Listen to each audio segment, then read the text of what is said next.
devil's trap, bitag ng kaaway. Nahuli ka ba? Bitag ng kaaway, nagpahuli ka ba? O kasalukuyan, are you in the process of falling? Ikaw ba ay nasa proseso na kasalukuyan niyang hinuhuli? O kasalukuyan niyang nahuli? Iyon ang pag-uusapan natin. Why? Because habang ang Kristiyano ay nahuhulog sa bitag ng kaaway, siya ay nagiging hopeless and helpless. Maliban ang Diyos ay kumilos sa kanya para siya ay makabangon. If you have your Bibles with you, sasamahan niyo ako sa book of Matthew, chapter 12, verses 22 hanggang 33. This was the time when Jesus discussed among the Pharisees yung isang taong inaalihan ng masamang espiritu, siya ay deaf and mute. Isabihin, bingi, at the same time, pipi. At yon ay parehong inayos ng Panginoon, pinagaling niya yon, pero tingnan ninyo ang reaksyon ng mga tao. Instead na sila matuwa, hindi sila natuwa. Lalo-lalo na mga Pariseo. So buksan natin. Then they brought him a demon-possessed. Tingnan nyo ha, demon-possessed. Inaalihan ng masamang espiritu. Sino sila? Yung mga tao. Dila na nila ang isang lalaki na inaalihan ng masamang espiritu na blind and mute. Bulag at pipi. Blind and mute. And Jesus healed him. Jesus healed the man who was mentioned as a demon-possessed so that he could both talk and see. Tingnan niyo si Lord, nakakatuwa. Kung si Lord magpagaling kumpleto eh. Bakit? Tingnan niyo ha. Ano muna yung katangian ng demon-possessed? Siya ay ano? Blind and mute. Ang pinagaling ni Lord, hindi lang yung kanyang blindness at yung kanyang pagkapipi. Jesus healed him. So, he could both talk and see. Baka pwede talk na lang, wala nang see. Si Lord pag nagpagaling kumpleto. Huy! Si Lord pag nagpagaling kumpleto. Kasi malakpan si Lord. Pag ikaw ay nagpe-pray, Lord, gusto ko lumipat ng bahay. Pag si Lord, binigyan ka ng bahay na lilipatan, pati pang upa kasama. O palakpakan natin si Lord. He could, so that this man could both talk and see. Pwede namang ang gawin na lang ni Lord ay makakita ka na lang eh. Pero ginawa ni Lord, yung problema mo na ikaw ay blind at the same time mute, pinagaling ni Lord so you both can talk and see. Ang galing nga ni Lord. As I was reading this, sabi ko, ang galing ni Lord. Alam na alam niya kung ano talaga yung kulang sa atin. At yun ang inayos niya. Ngayon tuloy natin. All the people were astonished. Lahat sila, ng mga tao naroon, ay namangha. Nagulat sa kapangyarihan ng Diyos. Kaya tuloy na sabi nila, could this be the son of David? Ito na ba yung anak ni David na sinasabi? Ang Mesiyas? Ito na pumasok ang mga problema. But when the Pharisees, sino ang Pharisees? Ito yung mga kasama ng mga chief priests, ito yung mga religious people na alam ang kasulatan. Kaya lang, sabi dito ng Bible, they don't want to follow Jesus' teachings. So sila yung mga kontrabida sa buhay ni Jesus. Bakit? Marami sa mga taong ito, sa mga himala na pinapakita ni Lord, sumusunod kay Jesus. So itong mga Fariseo, nagagalit kasi yung kanilang mga tagasunod nawawala, nababawasan. So ngayon, sabi ito ng Bible, nung ang mga Fariseyong ito ay narinig nila yung tanong ng mga tao na siya na kaya ang Mesiyas, yung anak ni David? Sabi ito ng Bible, it is only by Beelzebul. Sino si Beelzebul? Si Beelzebul ay prince of demons. Ulitin ko ha. Si Beelzebul, sa Tagalog, Beelzebub. Ang salin. Sa Tagalog, Beelzebub. Pero dito sa English, Beelzebul. He is the prince of demons. Ang sabi nito, kaya daw si Jesus ay nakapagpapagaling ng taong bulag at pipi sapagkat si Jesus daw, according to them, ay inaalihan ng prinsipe ng mga demonyo. Would you imagine? Gumawa si Lord ng isang himala, pero ang credit nasa demonyo. Naintindihan niyo? Hindi, kaya lang naman nakagawa ng himala dahil kay Beelzebub o Beelzebul. Sabi niya, it is only by Beelzebul, the prince of demons, that this fellow drives out demons. Grabe, tingin nila kay Jesus, no? Hindi na nga nila tinawag na master, hindi na nga nila tinawag na teacher, hindi na nga nila tinawag na God. Ang tawag na, this fellow, itong taong to. Grabe, di ba? Ay, tuloy natin. Jesus knew their thoughts. Ito yon. So dito, alam na alam ni Lord ang isipan ng mga taong ito na ganito ang tingin sa Kanya. Uulitin ko yung basahin natin Jesus knew their thoughts. If God can know the thoughts of these Pharisees who were thinking bad against Him, God also knows your thoughts. Alam din ni Lord ang ating mga iniisip at mga naiisip. Kaya ang tanong, ano ang laman ng isipan mo ngayon? Ano iniisip mo? Yung iba dito nakatitig sa akin, pero ang iniisip niya yung ulam niya sa tanghalian. Iniisip niya, ano kaya, saan kaya kami kakain mamaya? Di ba? Sama ng tingin nyo eh. Ano kaya kain binagoongang baboy? Wow! Sarap nun, Now, tuloy natin. Ulitin ko lang Jesus knew their thoughts and said to them, every kingdom divided against itself will be ruined. Ang sinasabi niya, hindi pwedeng ako si Beelzebub kasi kakampi yun ni Satanas. Hindi niya po pwedeng kalabanan ng sarili niyang tahanan. Ito yung sinasabi niya. Jesus knew their thoughts and said to them, every kingdom divided against itself will be ruined. And every city or household divided against itself will not stand. Sabi niya, kung si Beelzebub na kakampi ni Satanas ay siya din ang kokontra, mahahati yung kanyang kaharian. Ayan if Satan drives out Satan, he is divided against himself. So masisira. Kaya sabi niya, how then can his kingdom stand? Paano may tatayo yun? So, sinabi niya rin and if I drive out demons by Beelzebul, by whom do your people drive them out? Ay paano yung mga tao ninyo? So then they will be your judges. But if it is by the Holy Spirit of God that I drive out demons, then the kingdom of God has come upon you. Instead na i-appreciate nila na ang Panginoon ay nagpakita ng himala at ang kapangyarihan ng Diyos sa magitan ng banal na Espiritu ay nahayag, grabe kayo, ang credit nyo na kay Beelzebul, na kay Satan. Tuloy natin. Sabi ng Bible, or again, how can anyone enter a strong man's house and carry off his possessions? Kung magnanakaw man siya, kailangan niyang gawin itong taong ito ay igapos muna yung taong nando doon, yung strong man. Then, he can plunder his house. Doon niya lang pwedeng looban. Whoever is not with me, sabi niya, is against me. Ang sino mang hindi ko kapanalig, sabi ni Lord, ay kalaban ko. And whoever does not gather with me, silang hindi nag-iipon, sila yung mga nagkakalat. Scatters. And so I tell you, every kind of sin and slander can be forgiven. Lahat ng uri ng kasalanan pwede ipagpatawad. Pero yung pagsalangsang, ito yung blasphemy. Sabi ng pagsalangsang, yung bang galaw ng banal na espiritu, gawa ng banal na espiritu, pero sinasabi mo sa demonyo. Sa ibang salin, ang tawag doon, pamumusong. Sa Tagalog. Pagsalangsang at pamumusong. Pagsalangsang yung pagkontra, pamumusong yung sinabi mo hindi yan sa Diyos, pero sa gawa ng Diyos. Ang tawag doon pamumuso. At hindi yung mapapatawad. Sabi niya, And so I tell you, every kind of sin and slander can be forgiven, but blasphemy against the Spirit will not be forgiven. Ang sinasabi niya, grabe kayo, gawa ng banal na Espiritu yan, kaya yung taong yan na pipi at bingi ay nakapagsalita. Tapos sasabihin galing sa demonyo. Kaya dito sabi niya, anyone who speaks a word against the Son of Man will be forgiven, but anyone who speaks against the Holy Spirit will not be forgiven, either in this age or in the age to come. Ito kasunod. Ngayon, kayong mga Pariseo, sabi niya, make a tree good and its fruit will be good. Make a tree good and its fruit will be good. Or make a tree bad and its fruit will be bad. For a tree is recognized by its fruit. Hindi kayang itago ang pagiging isang mapagkunwaring Kristiyano. Dahil lulutang at lulutang yun sa kanyang gawa. Si Lord magmula sa isipan, God knows your thoughts. Lahat ng lumalabas sa iyong kalooban. At ang lahat ng mga pwedeng makita sa iyong panglabas, yun ang basihan kung ang bunga na nasa iyo talaga. O nasa iyo talaga ay ang mabuting puno na naglalabas ng magandang bunga o masamang puno na naglalabas ng masamang bunga. Kaya nga, ang Kristiyano ay ang daling mag-amen sa mga bagay na hangaring magaganda.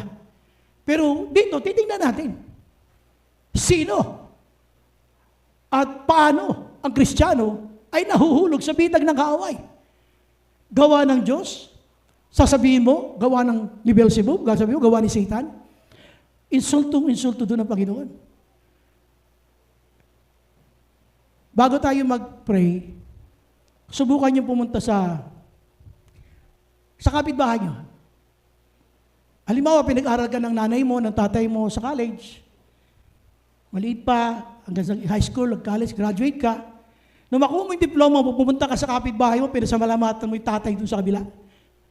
Tay, salamat dito sa diploma. Kung di mo ako pinagtyaga, siguro di ako nakagraduate. Ano sasabihin ng totoo mo, tatay? Magagalit, ininsulto mo siya. Siya nagpaaral, tapos iba pa sasalamatan mo, tatay. Hindi ka na makakapasok sa bahay. Hindi na. That's how we do. So, most of the time, we insult the Lord. We oppose the Lord. Galaw ng Diyos, ang sasabihin mo, galaw mo, kasi magaling ka. Hindi ka ba nahihiya doon? Galaw ng Diyos, pagkilos ng Diyos. Dapat ang mapapapurihan ng Diyos, sasabihin mo si Beelzebul. Ilan sa atin ang nagpo-fall sa ganyan trap? Kaya nga ang ating tanong dito ngayong umaga ay, did you fall? Devil's trap. Did you fall? And what shall we do? If you see yourself, you did fall. Anong gagawin mo yun? Paano ka dyan makakaahon? So sabihin mo sa katabi mo, makinig kang mabuti. Sundan mo, sabihin mo, parang ikaw ang pag-uusapan. Just kidding. Nagbibiro lang ako. Hindi naman ikaw. But I'm telling you, you're blessed today because of this message. The reason why you're here, because God loves you. He wanted you to really know this because meron siyang napakagandang plano sa bawat isa sa atin. Now let's go to the first main point. Tandaan nyo lang ha, it was not expected for a strong lion para mahuli ng net na ito na ang nanghuli ay isang rabbit. Pero ang daming Kristiyanong, they appeared so strong, pero hindi nila alam na sabitag na pala sila. Sabihin mo sa katabi mo, hindi ikaw yun. Hindi ikaw yun. Hindi ikaw yun. All the people were astonished and said, could this be the son of David? That was the reaction right after, pagkatapos nila na masaksihan yung pagpapagaling ni Lord doon sa deaf and mute, sa BP at BE. So, imbis na makirejoice ang other religious people, just like those na nakita natin ng mga Pharisees, imbis na makirejoice, kinontra nila eh. Kinontra nila. Kaya nga, yung mga tao, tuwan-tuwa na nga, could this be the son of David? Yung mga tao nando doon eh. Pero itong mga Pariseo na ito, But when the Pharisees heard this, they said, it is only by Beelzebul, the prince of demons, that this fellow drives out demons. Sabi niya, kaya nakapagpapalaya ng demonyo dahil nasa kanya si Beelzebul. Siya ay sinasaniban ni Beelzebul o Beelzebub na prinsipe ng mga demonyo. Alam mo isang masakit na katotohanan? Sometimes when we do things for the Lord, kumisang ganun din ang tingin nila sa atin yung hindi maganda ang mga sinasabi nila. But you don't have to complain. Kapag may mga taong sinisira, dinidiscourage ang pagka-Kristiyano na instead dapat ikaw i-motivate, hayaan nyo lang. Kasi ito nga si Jesus nga, gumawa ng maganda. Pero anong sinabi sa kanya, siya daw ay inaalihan ng masamang espiritu, si Beelzebub. Now, ano yung number one? Pansinin nyo yung paano ito kinontra. Ano sabi nila? Nitong mga Pharisees, it is only by Beelzebul, the prince of demons, that this fellow, itong si Jesus, ang tawag lang na fellow, hindi man lang teacher, hindi man lang master, hindi man lang God, hindi man lang Lord, that this fellow, talagang binaliwala nila si Lord that this fellow drives out demons. Kumbaga, grabe yung excitement ng mga tao, grabe yung kanilang naobserbahan, nakulang na lang magpuri sa Diyos, kaya natanong lang, could this be the son of David? Siya na kaya yun? Kinontre. Alam niyo yung mga ganito? Listen Marami mga taong grabe yung excitement sa paglilingkod sa Panginoon. Pero kinokontra mo. Ang tawag sa doon ay invalidator. You are invalidating their experiences. Invalidator. Alam niyo sa panahon ng Gen Z ngayon, pag may umiyak sa iyo, lumapit sa iyo, hindi mo pwedeng baliwalain. Ang akala nila, ini-invalidate mo ang kanilang feelings. You have to be considerate with the Gen Z. Ibang-iba talaga yung kanilang generation. Unlike ng mga millennials, patitibay pa ng konti yan emotionally. Pero pagdating ng Gen Z, konting ibot, iyak, konting ibot, complain, konting ibot. Hindi mo pwedeng baliwalain yun. You have to talk to them. Kailangan mo silang kausapin. Ngayon, eto, tanong. Ilan sa atin ang mga invalidator? Ang invalidator, ayaw mong kilalanin yung reality. Grabe. Kumilos ang Diyos nung oras na yan. At yung deaf and mute, hindi makapagsalita at hindi nga siya makarinig. Ngayon nakakakita na with so much excitement Sabi na, siya na kaya yung anak ng Mesias, yung son of David, siya na kaya yun? Tapos binuhusan ng malamig na tubig nitong mga Pariseo. At ang sakit pa na sinabi nila, hindi, inaalihan niya ng masamang espiritu. Yan si Jesus, kaya yan nakapag-cast out ng mga espiritong nandoon sa tao yan, kaya siya nakakarinig na at nakakapagsalita. When was the last time you invalidated the feelings, the beliefs, the excitement of another person habang taong ito ay siglang-sigla sa paglilingkod? Alam mo, cell group. May mga cell group tayo eh. Alam niyo, ang sarap talaga maglingkod kay Lord, ano? May mga ganun eh, mga excitement eh. Alas, sa una lang yan, para ka naman takat na ka mo. Grabe, siguro ano magsalita? Alas, sa una lang yan, magyari ka lang, di tatagal. We invalidate people. And sometimes we say words that are bad. Ano yung bad?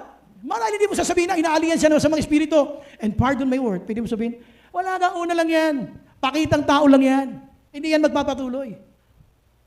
Hindi mo alam, ikaw ay nasa isang trap ng kaaway, just like the Pharisees. Hindi mo alam, isa ka na ngayon sa instrumento upang manghina siya sa kanyang paglilingkod sa Panginoon. Isa ka ng instrumento ngayon, wala na siyang makita encouragement sa'yo. Dapat sabayan mo excitement niya. Ang sarap talaga mag-worship, no? Ang sarap umatin pag Sunday, no? Tuwan-tuwa siya sa experience niya, brother. Samahan mo siya doon. Huwag mo i-invalidate yung feeling niya. Ano ka ba naman? Lagi na lang ganyan eh. Wala yan. Sa susunod kita mo, hindi mo na mararamdaman yan. Grabe. Nakakainis ba? Ang sarap tagayin. Dito ang sinasabi natin, the invalidators. Who are these people? So, ngayon, punta natin yung another slide. Sino ang invalidators? Gusto mo malaman kung sino ang invalidator? Ito ang meaning ng invalidator. An invalidator is any person who is, sabi niya, is any person who is, for whatever reason, prone to being jealous, jealous siya, insecure siya. In order to think well of themselves, they will say and do whatever they can to harm the target of their jealousies and insecurities. And to discredit, katulad ng ginawa nila kay Jesus, discredit them in any way they can. This gives them a false sense of self-worth. Karamihan kasi ng mga nag-i-invalidate, gusto nila, sila ang spotlight, sila ang magaling, hindi iba. Kaya ini-invalidate yan kasi may sasabihin ako, paniwalaan mo to para ako bida. Yun ang invalidator. This gives them a false sense of self-worth and superiority. They are all about bringing out the worst in others. Tawag lang kay Jesus. Inaalihan naman sa mga espiritu. They are all about bringing out the worst in others and they will use any unscrupulous, malicious, or manipulative tactic in order to achieve this end. Ganito ang invalidator. Now, you ask yourself, am I an invalidator? Sino dyan yung excited na excited, gumraduate yung anak niya, kinuwento sa'yo, in-invalidate mo? Alam mo, sarap pala nung nagpapagraduate, ano? Alam mo, first time namin itong naranasan mag-asawa. Gumraduate yung sarap pala yung feeling ng ganun. Wala yan. Wala ka na sinabi maganda, puro lang kang pogi. Lagi ka nakakontra. Alam mo, yung tuntua ko nung recognition day, alam mo, yung anak ko, 6 na medal, yung binigay ko sa kanya, kasi tinawag siya ng teacher. Isa anak ko nga, 9 eh. We invalidate people. Hindi mo alam, nandoon ka sa ganitong posisyon. Ito galing sa Urban Dictionary, you ask yourself, am I an invalidator? Yung tagapatay ka ng apoy, ng pagniningas, ng paglilingkod. Yung kasiyahan ng tao, ikaw yung tagapatay. Kaya nga di ba, anong tawag nila sa mga nanay? Sila daw ang ilaw ng? Yung tatay, tagapundi ng ilaw. Ang nanay daw, yung ilaw. Yung tatay, tagapundi ng ilaw. Huwag naman ganun. So, tandaan nyo ito Pag may taong nagkukwento with their excitement, pwede bang be generous? Be generous. Rejoice with them. Sinabi naman ni Paul sa Philippians yun eh. Rejoice with others. Pero ayaw kasi natin, gusto natin lagi tayo pogi. Lagi tayo ang sentro. Lagi may masasabi sila sa atin. Ayaw nating ibigay. Yung para sa kanila. Alam nyo, pansinin nyo ugali natin sa social media. Bakit ang damot mong pumuso? Pwede namang puso, bakit like ba ilalagay mo? Ang damot mo. Tanong ko tayo, madamot ka? Alam nyo, the purpose of posting is not only for you to like it, but also to inspire others. Lalong-lalo na kung mga magagandang bagay ang pinupost. Baka pwede mo nang pusuhan. Huwag ka naman masyadong kuripot. Sabi sa katabi mo, huwag kang kuripot.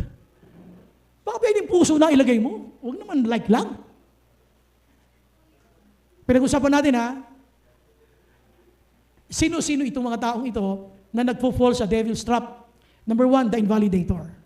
And number two, ito yung sinasabi ko kanina, Jesus knew their thoughts. Alam ni Lord yung mga hulog sa bitag. Alam ni Lord yung mga hulog sa bitag. Ayan Jesus knew their thoughts. Alam ni Lord ang mga hulog sa bitag. Alam niya kung paano mag-isip ang mga hulog sa bitag ng away. Ang sabi nga, every kingdom divided against itself will be ruined. Kaya niya sinabi yun kasi nga, ang tawag sa kanya, siya daw ay prinsipe ng demonyo. Bakit ko naman palalayasin yung demonyong yun kung ako ang prinsipe ng demonyo? Kaya ang sabi niya, ano yun? Kingdom of Satan against Beelzebul? Dapat magkakampi kami, bakit ko palalayasin pa yun? Sa 26, if Satan drives out Satan, he is divided against himself. How then can his kingdom stand? Paano mananatili yun? Nakita niyo naman paano gumalaw ang Panginoon, pinigyan niya ng pandinig at pagsasalita, yung deaf and mute. Tingnan niyo sabi niya, and if I drive out demons by Beelzebul, by whom do your people drive them out? Paano yung mga tao ninyo? Ang sasama ninyo, hindi naman kayo gumagawa ng mabuti. So then, they will be your judges. Number two. Ang number two, tandaan nyo, sabi ni Lord, sabi ng Bible, Jesus knew their thoughts. Sino tinutukoy niya? Ang tinutukoy niya yung mga Pharisees, na pagkatapos masaksihan yung himala doon sa pipi at bingi, na yung mga tao ay with all excitement, siya na ba yung anak ni David? In-invalidate nila. Ngayon, paano sila nag-i-invalidate? Alam na alam ni Lord ang isip nila. Ito yung tinatawag na instigator. Sila ang mga promotor. Sila ang mga nag-uumpisa ng mga maling gawa. Ngayon, ano ba ang ibig sabihin ng instigator? Okay. Punta natin ang definition ng instigator, ha? An instigator is a person who intentionally, kumbaga, nananadya. An instigator is a person who intentionally brings about, starts, or incites a particular event, action, or behavior, usually a negative one such as conflict, rebellion, or trouble. Kumbaga, siya yung nagpapaumpisa. Siya yung promotor ng pangit na pwedeng gawin na ba niya mga kasamahan. Ang tawag doon, instigator. Huwag tayong atin lahat, Instigator tawag doon. Walang SYP na atin sa Sunday. Ang tawag sa akin, instigator. Ako nagpapaumpisa sa maling gawa. Huwag niyo papansin yung ibang mga cell group, ha? Huwag niyo papansin yung ibang ministry, ha? Ang tawag sa akin, instigator. Nagpapaumpisa ako ng mali. Ayan, negative, such as conflict, rebellion, or trouble. Tandaan nyo, the Christians are peacemakers. Tayo ay mga peacemakers, baging daan ng pagkakasundo. Hindi tayo promotor ng pagkakabahabahagi, paghiwa-hiwalay, at anumang mga kilos natin, action or behavior, dapat hindi negative. Kaya sabi nito, but when the Pharisees heard this, they said, it is only by Beelzebul. Grabe, di ba? Sila yung nagpasimula. Nung marinig nila, nagpasimula agad ang Pharisees na to, na hindi. Kaya niya yan napagaling, sapagkat inaalihan si Jesus sa masamang espiritu. Nasa kanya ang espiritu ng kaaway, yung prinsipo ng mga demonyo. Kaya niya yan nagawa ang himalayan. Sila ang nagpaumpisa. They were the instigators. But when the Pharisees heard this, ayun na, nag-umpisa na.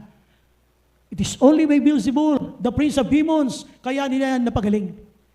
Ang tawag doon, instigator. Ikaw ang taga-umpisa ng maling isipin, maling gagawin, maling programa ng buhay. Ano sabi dito?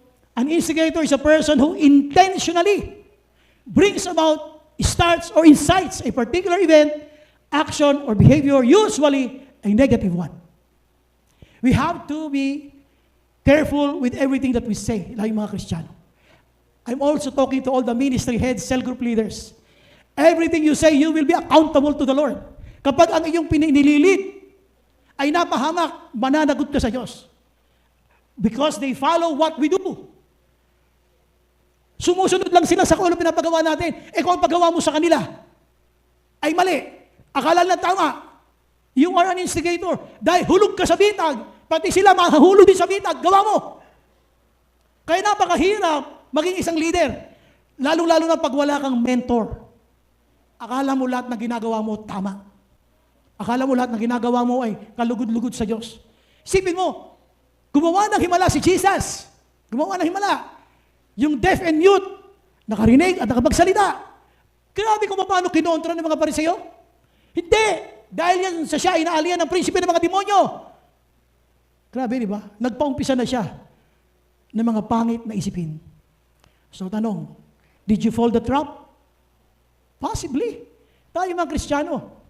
Minsan sa mga kwentuhan, lalo pag ang pagkukwentuhan, wala doon sa grupo nyo.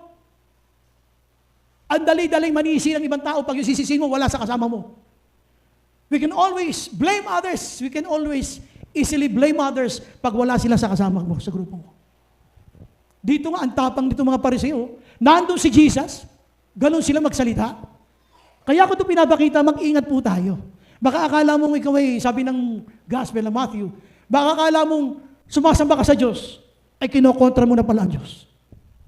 Dito, be careful. With everything that we say, lahat ng lumalabas sa bibig natin, ingatan natin. Maawa kayo sa mga bagong Christians o mga bagong disciples. They will always follow us. Tayo mga leaders, mag-ingat tayo sa mga binibitawan natin salita. Hindi mo alam at hindi mo aaminin, pero ang ginagawa mo, isa ka na palang instigator. Ikaw yung nag-i-instill sa utak nila ng mga negative na bagay. And they will follow us kasi alam nila tama ang ating ginagawa. Ulitin ko ulit. So, devil's trap, did you fall? Ano yung number 1? Invalidator. And number 2? Instigator. Pupunta tayo sa number 3. Ito na. Para malaman mo na ikaw hindi hulog sa bitag. Sabi ni Jesus, make a tree good, and its fruit will be good. Make a tree bad, and its fruit will be bad. For a tree is recognized by its fruit.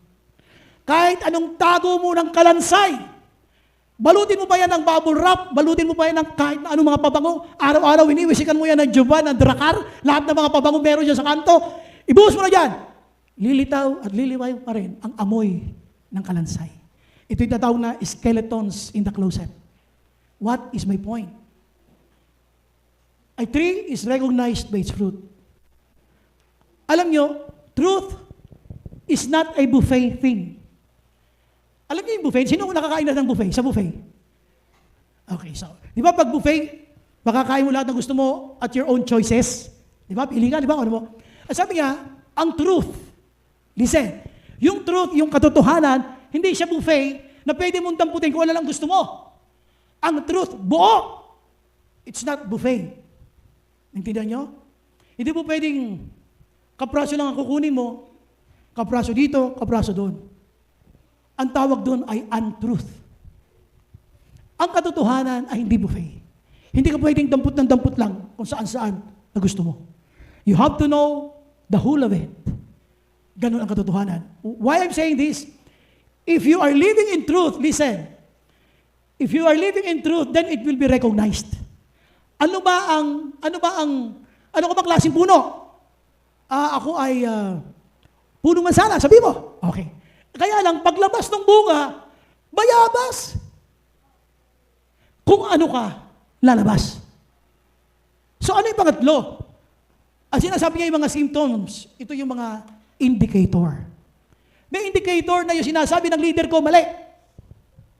Dapat tingnan ko Bible. May indicator. Galit lang pala sa kagalit ko, kaya pinag-aaway kami. Yeah. So dito, may indicators. Grabe. Masusundin pa ba kita kaysa kay Lord?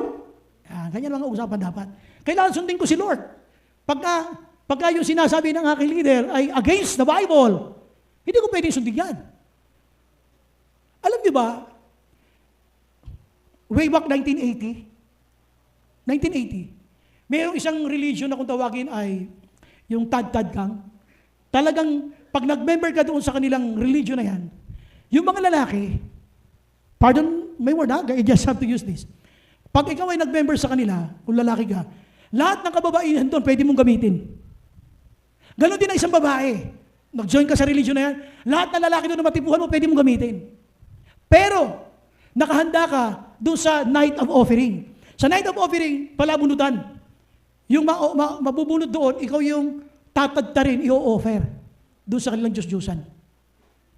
Alam nyo, kahit gano'n na, kahit tatadtarin ka, kahit alam na tatadtarin sila, ang dami pa rin nag-join. Yung mga nandito, nakita ko dun eh. Joke lang. Tanong niyo ako, ba't ka napunta rin, Pastor? The reason why I'm telling you is this.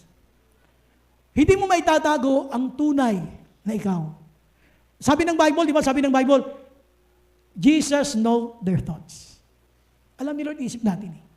Kaya lahat tayo mag-iingat. Paano tayo nagsasalita? Paano natin binibitawan yung mga salita? Tayo ba ay isang mabuting puno? Kasi kung mabuting puno ka, dapat lalabas yan. Tingnan nyo ha. Mabuting puno ka man o masamang puno. Ito sabi nyo, the mouth speaks what the heart is full of. Lalabas? Lalabas. Sa bibig natin, kung ano ang laman ng ating mga puso.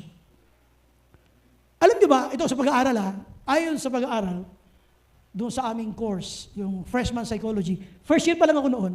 So, meron akong professor sa Bible school na ang course namin, ang subject namin that time, freshman psychology. Bakit daw may mga tatay na malulupit sa anak? Bakit may mga tatay na konting kibot palo? Konting kibot palo? Alam niyo sa pag-aaral namin, ito yung mga tatay na hindi nakaganti sa mga tatay nila.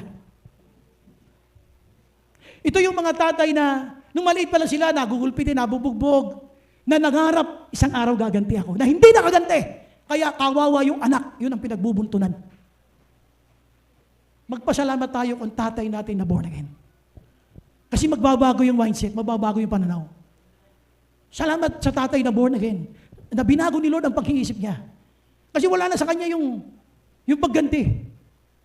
Dadating yung panahon, pag hindi tayo naging maingat, isa ka sa magiging dahilan kung bakit ang isang Kristiyano dapat ay nasa Panginoon ay naimpyerno. Because the way we deal with their scenarios. Ito lang tingnan nyo, indicator ito. Pag ang turo ng leader mo wala na sa Bible, sundin mo ang Diyos, hindi ang leader mo. Amen ba? O palakpakan natin si Lord. Alam nyo sa Amerika, merong isang lalaki na hinawakan nila yung verse sa Bible na Mark 16:15 to 17 na kahit minom ka ng lason, hindi ka mamamatay. Alam nyo, buong congregation, nilagyan ng lason, pinainom silang lahat. Dahil ang sabi ng Bible, hindi tayo mamamatay. Uminom man tayo ng lason. Madalit salita, pag inom, namatay silang lahat. So nangyari na mamatay silang lahat, nabalita yon. Bakit kasi sabi ng Bible, uminom ka man ng lason? Tandaan nyo, nakalagay sa Bible, hindi uminom ng lason. Kung makainom ka man ng lason. Iba yung uminom ng lason, tsaka iba makainom ng lason. Huy, sino gusto uminom ng mamaya? Kahit lang, baygon na lang. Please, don't. Hindi ganun ang utos ng Bible. Kaya nga, sinabi ko, inom tayo ng gano'n, inom kayo. Hindi, huwag niyo ako susundin. Wala naman sa Bible yun eh. Dito sa church, laging gusto ni Lord, hindi gusto ng pastor.